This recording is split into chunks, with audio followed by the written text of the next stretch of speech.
नमस्ते everyone, welcome to Khandelkar academy. आज हम मध्य प्रदेश के कुछ मल्टीपल चॉइस क्वेश्चन देखेंगे, उसको समझने की कोशिश करेंगे। जैसा कि आप जानते हैं कि हमारी मध्य प्रदेश सामान्य ज्ञान की मल्टीपल चॉइस क्वेश्चन की सीरीज चालू है। उसमें जो होगा ये आज पार्ट 8 होगा। पार्ट 8 होगा, 7 पार्ट हमने डिस्कस कर लिए हैं, टोटल 10 पार्ट आएंगे।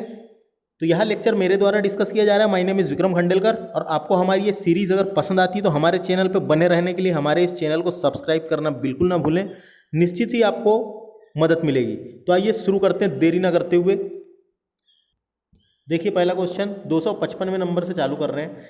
मध्य प्रदेश में सागौन वन के कुल क्षेत्रफल के लगभग कितने प्रतिशत भाग पर पाए जाते हैं? मध्य प्रदेश में सागौन के वन सर्वाधिक पाए जाते हैं और उसका प्रतिशत है 17.8%। सागौन के वन पाए जाते हैं 17.8%। इंपॉर्टेंट है, पूछा जाता है, ये याद रखना है। अगला क्वेश्चन, मध्य प्रदेश में जीवाश्म राष्ट्रीय उद्यान किस जिले में है? जीवाश्म राष्ट्रीय उद्यान मध्य प्रदेश के डिंडोरी जिले में है। याद रखना है, डिंडोरी जिले में है। और ये डिंडोरी जिले में है और ये मध्य प्रदेश का सबसे छोटा नेशनल पार्क है। तो ये भी याद रखना है, मध्य प्रदेश का सबसे छोटा नेशनल पार्क है जीवाश्म राष्ट्रीय उद्यान। ये जीवाश्म राष्ट्रीय उद्यान का जो क्षेत्रफल देखा जाए तो 0.27 प्रति वर्ग किलोमीटर है। तो ये भी याद रखना है, सबसे छोटा है, जीवाश्म डिंडोरी में है। मध्य प्रदेश में अफीम की खेती किस जिले में होती है? तो अफीम की खेती मध्य प्रदेश में होती है मंदसौर तरफ। मंदसौर, नीमच मंदसौर जो बेल्ट है ये अफीम बेल्ट कहलाता है। तो याद रखना, ये मंदसौर को अफीम जिला भी कहते हैं। सर्वाधिक होती है मंदसौर में। और कभी गांजा पूछा तो गांजा होता है खंडवा में। गांजा खंडवा में होता है, याद रखना है। अगला क्वेश्चन देखते हैं। नेक्स्ट क्वेश्चन, जनगणना 2011 के अनुसार मध्य प्रदेश की कुल जनसंख्या में ग्रामीण जनसंख्या का कितना प्रतिशत है? ग्रामीण जनसंख्या, गांव में सर्वाधिक लोग रहते हैं मध्य प्रदेश में, तो गांव की ज़्यादा रहेगी, तो 72.4% ग्रामीण जनसंख्या का प्रतिशत है, याद रखना है। और शहर का कभी पूछा तो शहरी जनसंख्या का प्रतिशत है 27.6%। तो ये शहर का है और ये गांव का है, दोनों याद रखना इंपॉर्टेंट है। नेक्स्ट क्वेश्चन देखते हैं। नर्मदा नदी उदाहरण है। नर्मदा नदी जो है पूर्व से पश्चिम की ओर बहती है, मध्य प्रदेश की राज्य की नदी है। ये भ्रंश घाटी से होकर बहती है। बी ऑप्शन आएगा इसका, भ्रंश घाटी से होकर बहती है। भ्रंश घाटी होती है एक चट्टानों के नीचे की ओर धंस जाने से भ्रंश घाटी का निर्माण होता है। चट्टान के नीचे की ओर धंस जाने से भ्रंश घाटी का निर्माण होता है। भ्रंश घाटी से बहती है नर्मदा नदी। भ्रंश घाटी, रिफ्ट घाटी, कभी पूछा तो रिफ्ट घाटी भी इसी को कहा गया है। रिफ्ट घाटी, वी आकार की घाटी, सभी इसी के नाम है। तो नर्मदा नदी बहती है, याद रखना है, भ्रंश घाटी से होकर बहती है नर्मदा नदी। अगला क्वेश्चन देखते हैं। मध्य प्रदेश में मलाचखंड निम्न से किसके लिए प्रसिद्ध है? तो मलाचखंड तहसील है बालाहाट जिले में। बालाहाट जिले में है मलाचखंड की खदान, तहसील है, वहाँ खदान है। मलाचखंड की खदान बालाघाट में है। और ये मलाचखंड की खदान है तांबे की खदान। तो याद रखना है, तांबे, मलाचखंड की खदान तांबे के लिए फेमस है। तो तांबा कहाँ होता है? बालाघाट के मलाचखंड की खदान में। ये मैग्नीज की खदान है भरवेली में। ये भरवेली बालाघाट में आता है, तो ये याद रखना है, मैग्नीज जो है भरवेली की खदान बालाघाट। अगला क्वेश्चन देखते हैं। किस वंश के राजाओं ने खजुराहो स्थित मंदिरों का निर्माण करवाया था? तो खजुराहो के मंदिरों का निर्माण चंदेल शासकों ने करवाया था। 950 से 1050 ईस्वी है, ईस्वी के मध्य। तो याद रखना है, 950 से 1050 के ईस्वी के मध्य खजुराहो के मंदिरों का निर्माण चंदेल शासकों ने करवाया था। अब नेक्स्ट क्वेश्चन, मध्य प्रदेश में प्रतिवर्ष निमाड़ उत्सव, निमाड़ क्षेत्र कहलाता है खंडवा खरगोन वाला एरिया। तो निमाड़ उत्सव का आयोजन होता है महेश्वर में। इंपॉर्टेंट क्वेश्चन है, मोस्ट इंपॉर्टेंट। और महेश्वर आता है, महेश्वर खरगोन में। महेश्वर है खरगोन में। महेश्वर नर्मदा नदी के किनारे है खरगोन में। तो याद रखना है, महेश्वर में होता है निमाड़ उत्सव का आयोजन।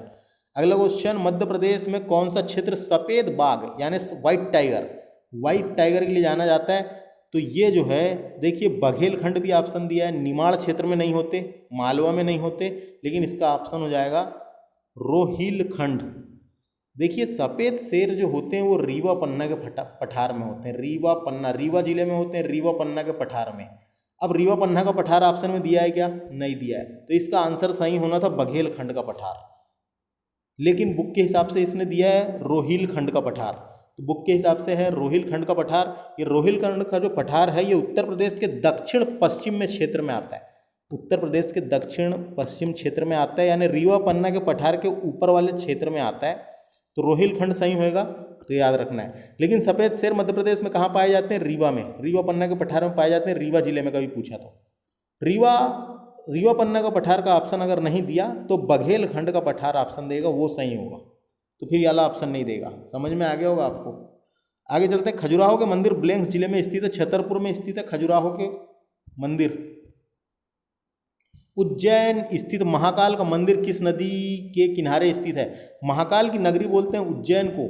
और महाकाल मंदिर, महाकालेश्वर ज्योतिर्लिंग, ये है क्षिप्रा नदी के तट पर। क्षिप्रा नदी के तट पर उज्जैन में, तो याद रखना क्षिप्रा नदी के तट पर है महाकाल का मंदिर।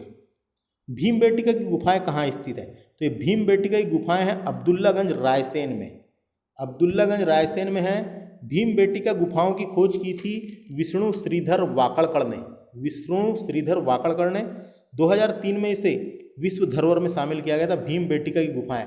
और ये भीमबेटका की गुफाएं जो है पाषाणकालीन गुफाएं हैं, याद रखना है पाषाणकालीन गुफाएं। तानसेन का मूल्य नाम क्या था? तानसेन का मूल्य नाम था रामतनु पांडे। वास्तविक नाम या मूल्य नाम पूछा तो रामतनु पांडे था। और तानसेन समारोह का आयोजन कहाँ पर होता है? ग्वालियर में। तानसेन के जन्म स्थान माना जाता है ग्वालियर को। तानसेन की समाधि कहाँ पर है? मकबरा ग्वालियर में है। तानसेन जो थे ये रीवा के राजा रामचंद्र के दरबार में थे। तानसेन रीवा के राजा रामचंद्र के दरबार में थे, वहाँ से इन्हें अकबर ने प्राप्त किया था। तो अकबर के पास चले गए थे, अकबर ने प्राप्त किया था और अकबर के नवरत्नों में से एक थे। तो रीवा के राजा रामचंद्र के दरबार में थे, बाद में वहाँ से अकबर ने उन्हें प्राप्त किया था और अपना नवरत्न बनाया था। समझ में आ गया होगा। मध्य प्रदेश में विधानसभा सीट कितनी है? तो 230 है। मध्य प्रदेश में विधानसभा सीट है 230 टोटल है 230। कभी एसटी और एससी का भी पूछा जा सकता है, तो दोनों को याद रखना है साथ में। एसटी और एससी का भी पूछा जा सकता है। अनुसूचित जनजाति की जो सीट है वो 47 है और अनुसूचित जाति की सीट है 35। तो ये दोनों को याद रखें। ये टोटल इसको करेंगे तो ये टोटल का भी पूछा जा सकता है, जनजाति की कितनी करके, यानी अनुसूचित की कितनी है करके, तो उस हिसाब से याद रखना है आपको। तो इसका आंसर कितना होगा? टोटल 230 है मध्य प्रदेश में विधानसभा सीट। एसटी और एससी की भी बता दिया मैंने, 47 और 35। अगला क्वेश्चन देखते हैं। भोपाल गैस त्रासदी कब हुई थी? भोपाल गैस त्रासदी जो हुआ था ये 2-3 दिसंबर 1984 को हुई थी। ऑप्शन पहला सही। 2-3 दिसंबर 1984 को रात में 12 बजे गैस का रिसाव हुआ था। गैस का नाम था मिथाइल आइसोसाइनेट। तो याद रखना है नाम, भोपाल गैस त्रासदी। अगला चलते हैं। निम्न में से सर्वाधिक सोयाबीन कहाँ होता है? तो सर्वाधिक सोयाबीन जो है मालवा क्षेत्र में होता है। मालवा क्षेत्र में होता है और मध्य प्रदेश में देश का सर्वाधिक सोयाबीन होता है। इसी कारण तो मध्य प्रदेश को सोया प्रदेश के नाम से भी जाना जाता है। सोयाबीन के कारण, सर्वाधिक सोयाबीन के कारण सोया प्रदेश भी कहा जाता है। मालवा क्षेत्र में होता है, याद रखना है। अगला क्वेश्चन, नेक्स्ट क्वेश्चन देखते हैं। डायरेक्ट मैं ऑप्शन बताते जा रहा हूँ, ये आपको इससे ये पता चलेगा कि क्वेश्चन किस प्रकार के पूछे जाते हैं। निम्नलिखित में से मध्य प्रदेश के किस जिले की सीमा उत्तर प्रदेश के साथ स्पर्श नहीं करती? तो उत्तर प्रदेश को स्पर्श नहीं करती उसका नाम बताना है अपने को। निगेटिव क्वेश्चन आया हुआ है, देखो श्योपुर जिला जो है इसकी सीमा राजस्थान को छूती है, तो ऑप्शन इसका सही हो जाएगा डी। सतना भी छूता है, शिवपुरी भी छूता है, भिंड में छूता है। निम्नलिखित में से कौन सा जनसंख्या की दृष्टि से मध्य प्रदेश का सबसे छोटा जिला है? तो 2011 की जनगणना के अनुसार मध्य प्रदेश का सबसे छोटा जनसंख्या की दृष्टि से हरदा। तो हरदा याद रखना है, हरदा। लेकिन ये तो जनगणना के हिसाब से है, लेकिन वर्तमान में सबसे छोटा कौन सा है अगर पूछा तो निवाड़ी। क्षेत्रफल और जनसंख्या दोनों की दृष्टि से मध्य प्रदेश का सबसे छोटा जिला हो गया। 52वां जिला बना है मध्य प्रदेश का, टिक्कामगढ़ से अलग करके बना है। कब बना है? 1 अक्टूबर 2018 को। अगला क्वेश्चन, भारत के 12 ज्योतिर्लिंगों में से मध्य प्रदेश में ज्योतिर्लिंगों की संख्या कितनी है? मध्य प्रदेश में ज्योतिर्लिंगों की संख्या 2 ज्योतिर्लिंग है मध्य प्रदेश में। एक तो है महाकालेश्वर ज्योतिर्लिंग जो उज्जैन में है। महाकालेश्वर ज्योतिर्लिंग जो उज्जैन में है, क्षिप्रा नदी के तट पर। और दूसरा है ओमकालेश्वर ज्योतिर्लिंग जो खंडवा में है नर्मदा नदी के तट पर। तो महाकालेश्वर और ओमकालेश्वर भगवान शिव के 12 ज्योतिर्लिंगों में से मध्य प्रदेश में ज्योतिर्लिंगों की संख्या है 2। नेक्स्ट क्वेश्चन, मांडू निम्न में से किसने संबंधित है, किससे संबंधित है? तो मांडू आता है धार में, और मांडू संबंधित है रूपमती से।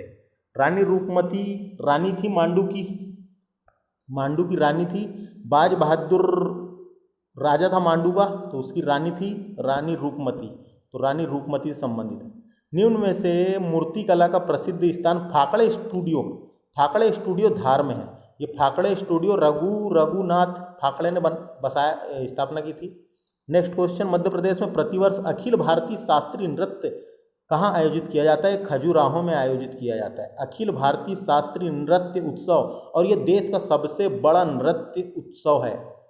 नेक्स्ट क्वेश्चन, मंडीदीप औद्योगिक क्षेत्र मध्य प्रदेश के किस जिले में स्थित है? मंडीदीप है रायसेन जिले में आता है, याद रखना है। भोपाल के पास है रायसेन जिला, तो रायसेन में आता है मंडीदीप। रायसेन में है मंडीदीप औद्योगिक क्षेत्र। मध्य प्रदेश के किस जिले में रेलवे स्लीपर बनाने का कारखाना है? तो ये सीहोर में है। सीहोर के बुधनी में बनते हैं रेलवे स्लीपर बनाने का कारखाना, तो याद रखना है ये। नेक्स्ट क्वेश्चन, मध्य प्रदेश की प्रथम महिला मुख्यमंत्री कौन थी? तो उमा भारती थी प्रथम महिला मुख्यमंत्री थी, ऑप्शन डी सही हो जाएगा। निर्मला बूस थी प्रथम IAS और प्रथम महिला मुख्य सचिव, तो 2 थी ये, याद रखना है। सचिव IAS पूछा भी तो निर्मला बूच, और मुख्य सचिव भी पूछा तो निर्मला बूच। उसके बाद अगला क्या है? तो ये 2 याद रखो अभी तो। रिलायंस समूह को मध्य प्रदेश में कोल बेड मीथेन के भंडार कहाँ मिले हैं? तो कोल बेड मीथेन के भंडार मिले हैं सोहागपुर शहडोल में आता है, शहडोल जिले में मिले हैं, सोहागपुर शहडोल। दुष्यंत कुमार पांडुलिपि संग्रहालय कहाँ स्थित है? मोस्ट इंपॉर्टेंट क्वेश्चन, ये दुष्यंत कुमार पांडुलिपि संग्रहालय है भोपाल में। मोस्ट इंपॉर्टेंट क्वेश्चन भोपाल में है। ये पांडुलिपि यानी क्या होता है? पांडुलिपि यानी क्या होता है, इसके बारे में भी जानकारी होना जरूरी है। पांडुलिपि, ये पांडुलिपि इसको समझिए। पांडुलिपि 2 प्रकार की होती थी प्राचीन काल में। पांडुलिपि 2 प्रकार की होती थी। पहले लिखने के लिए कुछ रहता नहीं था, किताबें नहीं थी, तो पांडुलिपि में लिखते थे। पांडुलिपि 2 प्रकार की होती थी। एक तो होती थी ताड़ के पत्ते, ताड़ पेड़ होता था, उसके पत्ते को काटकर, ताड़ के पत्ते को काटकर उसमें लिखते थे, तो उसको पांडुलिपि कहते थे। लिखित दस्तावेज थे प्राचीन काल में, जब पुस्तक काफी नहीं थे तो ताड़ के पत्ते पर लिखते थे। और एक भुज्र पेड़ की छाल, भुज्र पेड़ की छाल पर हाथों से लिखी जाती थी। भुज्र पेड़ की छाल पर हाथों से लिखी जाती थी, उसे पांडुलिपि कहते थे। समझ में आ गया होगा आपको। मध्य प्रदेश में दुष्यंत कुमार पांडुलिपि संग्रहालय कहाँ पर है? भोपाल में। नेक्स्ट क्वेश्चन देखते हैं, सांची का स्तूप का निर्माण किसने करवाया था? सम्राट अशोक ने करवाया था सांची के स्तूप का निर्माण। सांची का स्तूप रायसेन जिले में है, और सांची का स्तूप जो है 200 की नोट के पीछे की ओर छपा हुआ है। आला उदल संबंधित है। आला उदल कौन थे? आला उदल जो थे,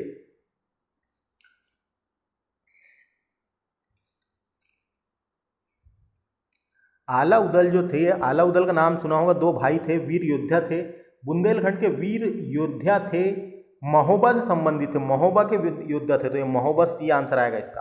अभी क्वेश्चन आया आला उदल कहाँ के थे? महोबा के वीर योद्धा थे, ये महोबा, याद रखना, ये बुंदेलखंड क्षेत्र में आता था महोबा। नेक्स्ट क्वेश्चन, गुजरी महल किसने बनवाया था? ये गुजरी महल बनवाया था ग्वालियर में मानसिंह तोमर ने। मानसिंह तोमर ने बनवाया था गुजरी महल। गुजरी महल को मृगनयनी महल के नाम से भी जाना जाता है। तानसेन का मकबरा कहाँ है? जब बता दिया था मैंने, ग्वालियर में है, आंसर ए सही होगा। मध्य प्रदेश की पहली क्रिकेट प्रतियोगिता कब हुई थी? तो कब हुई थी? 1913 में हुई थी। डेली शील्ड के नाम से हुई थी 1913 में। 1913 में डेली शील्ड्स